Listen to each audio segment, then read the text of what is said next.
30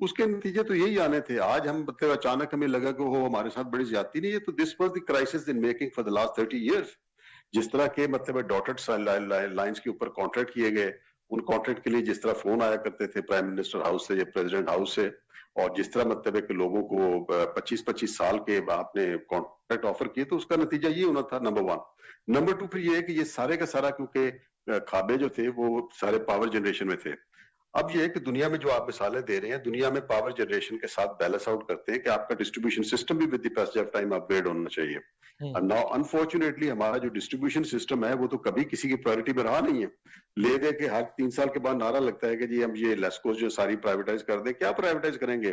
اس کا تو 30-40 سال کا پرانا 50 سال کا جو سسٹم ہے وہ تو انتہائی زیادہ ناگفتہ حالت میں فرسودہ ہے. لائن لاسز اس میں زیادہ ہے, اور اس کو کون خریدے گا؟ کوئی بھی نہیں خریدے گا, کیونکہ وجہ یہ کہ ساروں کی موجیں اور چوری اور سارا دھندا تو اسی پہ چل رہا ہے. تو لہٰذا ہم بنیادی طور پہ تضادات سے لتڑے ہوئے لوگ ہیں. ہم اب جاگے ہیں پچھلے 2-3 سال سے, جب یہ میڈیا پہ باتیں شروع ہوئی ہیں وہ پاور سیکٹر میں ہو گیا. یہ تو 30-35 سال سے ہو رہا ہے بھائی. 94 سے یہ کرائسس بلڈ اپ ہو رہا تھا, تو اس میں یہی ہونا ہے. اچھا پھر ایلیٹ کلاس کا یہ ہوتا ہے کہ جب ان کو ذرا تھوڑا سا سیک لگتا ہے, ان کو تھوڑی سی آنچ آتی ہے, تو یہ اپنا وزن جو ہے نا وہ کمزور پہ ٹرانسفر کرتا ہے. تو یہی کچھ ہوتا ہے. جی بہت شکریہ, آپ میرے ساتھ ٹیلی فون لائن پر موجود رہے. عامر ملک صاحب, آپ نے باتیں خالد صاحب کی, اور کیا کہتے ہیں اس کے اوپر آپ؟ پہلی بات تو یہ کہ ایک یہ جو فرنٹیئر کانسٹیبلری کی بات کر لیتے ہیں پہلے. فرنٹیئر کانسٹیبلری کے لیے نا اب ایک فیڈرل کانسٹیبلری میں اس کو تبدیل کر دیا گیا ہے, تو اب اس کے پروونشل چیپٹرز بھی بنیں گے. تو آپ دیکھیں کہ اس کے لیے کتنا انفراسٹرکچر چاہیے ہوگا, کتنی جو ہے ریکروٹمنٹ چاہیے ہوگی. پاکستان کی جو اکانومی ہے پہلے ہی بڑی فریجائل ہے, اس کے اوپر کتنا بوجھ بڑھے گا. اچھا, نئے قوانین اور نئی فورسز بنائی جا رہی ہیں, اور اس پہ بلینز آف روپیز خرچے جا رہے ہیں. ہاں ایگزیکٹلی, اور اس کا آؤٹ پٹ کچھ بھی نہیں ہے. تو یہ, اور اس کے علاوہ دیکھیں جو فرنٹیئر کانسٹیبلری تھی اس کی ٹریننگ اور طرح کی ہوتی ہے. وہ بارڈرز پہ کام کر رہے ہوتے ہیں, وہاں پہ اور چیلنجز ہیں. اب شہروں میں ان کی اس طرح کی ٹریننگ نہیں ہے, اس کے لیے نئے سرے سے ٹریننگ ان کی کرنی پڑے گی کہ شہریوں کو کس طرح ڈیل کرنا ہے. یعنی یہ بظاہر تو ایسے لگ رہا ہے کہ یہ پولیس کا کوئی نیم البدل ہے. ایگزیکٹلی. تو یہ ایک نئی فورس, پیرالل فورس آ گئی پولیس, حالانکہ وہ یہ پولیس کے انڈر ہی کام کرے گی, لیکن بہرحال ایک پیرالل فورس, اس کا جس کی یہ ٹریننگ ہی نہیں ہے. ایگزیکٹلی. اور دوسرا اس غیر اعتمادی ہے نا, اس کے بد اعتمادی ہے پولیس فورس کے اوپر کہ وہ اپنا کام نہیں کر پائے.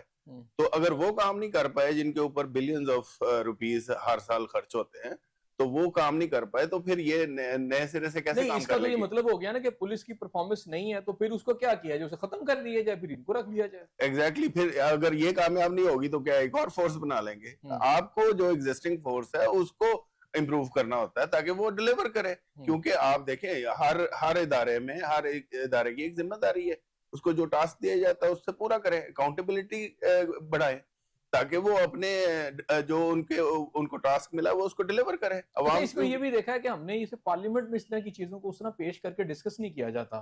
اگر اس طرح کا قانون پیش بھی کر دیا جائے تو میرا خیال ہے بہت سارے ایم این ایز ایسے ہوتے ہیں یا سینیٹ, جن کو پتہ ہی نہیں ہوتا کہ انہوں نے کس بل پہ سائن کر دی. ایگزیکٹلی. اس کو ایسے جیسے رات کے اندھیرے میں ایک دم پاس کر کے تو ایک دم لاگو کر دیا جاتا ہے. اس کے پیچھے کیا سوچ ہوتی ہے؟ عوام کو اگلے دن نہیں پتہ لگتا کہ جی نیا قانون, لیکن اچانک پتہ چلا کہ یہ ہو گیا نیا قانون. نہ کتنی ڈسکشن پارلیمنٹ میں ہوئی کہ یہ جو ہم کر رہے ہیں. ایگزیکٹلی. تو یہ لیکن یہ آپ دیکھ لیں نا, سی سی ٹی وی بنا دی گئی, تو وہ بھی ایک فورس آپ دیکھ لیں کہ وہ کس طرح کام کر رہی ہے. اور اب یہ فیڈرل لیول پر ہم سن رہے ہیں. پھر قوانین کا اضافہ ہے, اور یہ قوانین سارے کے سارے یہ ہیں کہ لا کے نام پر عوام کی جیبوں سے کیسے پیسے نکالے جائیں, مثلا ہیلمٹ کے نام پر کیسے نکالے جائیں. یہاں لوگ بیماریوں سے مر رہے ہیں, ان کے پاس ادویات کے پیسے نہیں ہیں, مہنگائی سے مر رہے ہیں, خودکشیاں کر رہے ہیں, اس پہ کوئی توجہ نہیں ہے.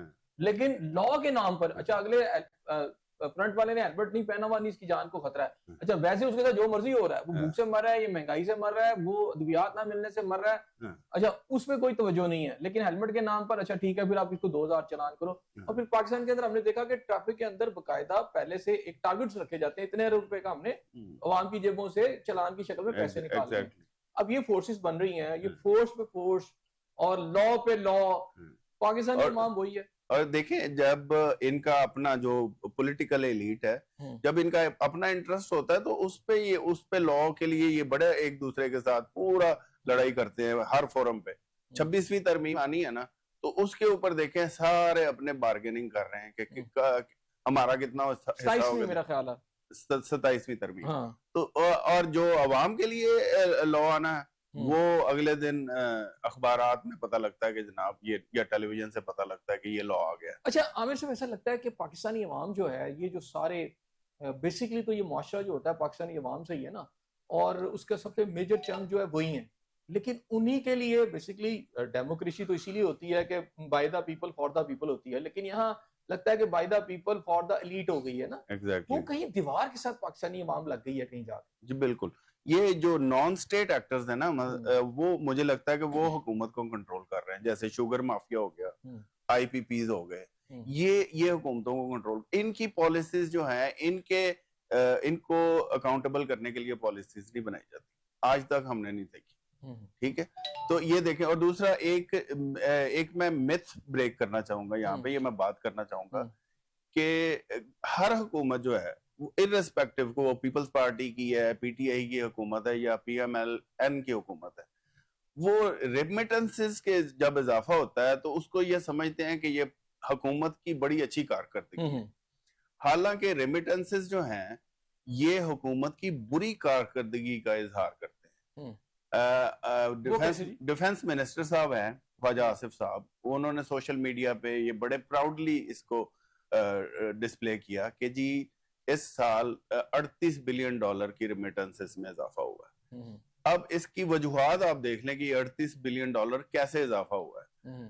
آپ یہ دیکھیں جب پاکستانی سٹیزنز کو آپ کنڈیوسو ماحول نہیں دیں گے یہاں پہ کام کرنے کا، ان کے لیے جابز ختم ہو جائیں گی، ان کے لیے کاروبار کے مواقع ختم ہو جائیں گے، تو وہ ملک چھوڑ کے باہر جائیں گے. دوسری بات یہ کہ ان کی فیملیز یہاں پہ موجود ہیں، فیملیز موجود ہے، انہوں نے بھی سروائیو کرنا ہے. اب وہ جو باہر اپنا ملک چھوڑ کے باہر کام کرنے گئے ہیں وہ اپنی فیملی کے سروائیول کے لیے گئے ہیں، کیونکہ یہاں پہ وہ ان کو سروائیول ہوتا نظر نہیں آ رہا تھا. وہاں پہ وہ جا کے دگنا کام کر رہے ہیں. جو پہلے 1 لاکھ روپیہ بھیج رہا تھا اپنی فیملی کو، اب اس مہنگائی کے دور میں اس کو 2 لاکھ روپیہ بھیجنا پڑ رہا ہے. اس سے کامیابی کے ڈنکے اضافہ ہو رہا ہے یہ ریمیٹنسز میں. ملک صاحب یہ بتائیے گا کہ اس وقت رانا ثناء اللہ صاحب کا جو میسج آیا کہ جناب یہ پیغام آیا یا ان کا ایک انہوں نے اسٹیٹمنٹ دی ہے کہ جناب پی ٹی آئی جو ہے حکومت کے ساتھ مذاکرات ہی نہیں کرنا چاہتی، اور وہ تو ایسے یہ غالباً ان کا اسٹیبلشمنٹ کی طرف ہی اشارہ ہے کہ جناب جو جن کے پاس کوئی طاقت ہے، اختیار ہے، ان سے مذاکرات کرنا چاہتے ہیں. اس پر کیا کہتے ہیں؟ دیکھیں جو اس وقت پی ٹی آئی کی پوزیشن ہے نا، وہ انہوں نے تو مجھے لگتا ہے کہ اپنے پاؤں پہ خود کلاڑا مار لیا ہے. انہوں نے ایک 3 ماہ کی یا 6 ماہ کی ڈیڈ لائن دے دی ہے کہ ہم نے اس وقت. ملک صاحب میں آپ کی طرف آتا ہوں دوبارہ. ناظرین یہاں ہمیں بریک لینی ہے اور جب میں بریک کے بعد واپس آؤں گی بات کریں گے، ہمارے ساتھ رہیے. ناظرین پروگرام میں آپ کو ایک دفعہ پھر خوش آمدید کہتے ہیں. اچھا ملک صاحب آپ سے بات ہو رہی تھی بریک سے پہلے کہ اس وقت جو آپ رانا ثناء اللہ صاحب کا بیان دیکھا تو پی ٹی آئی کہاں کھڑی ہے؟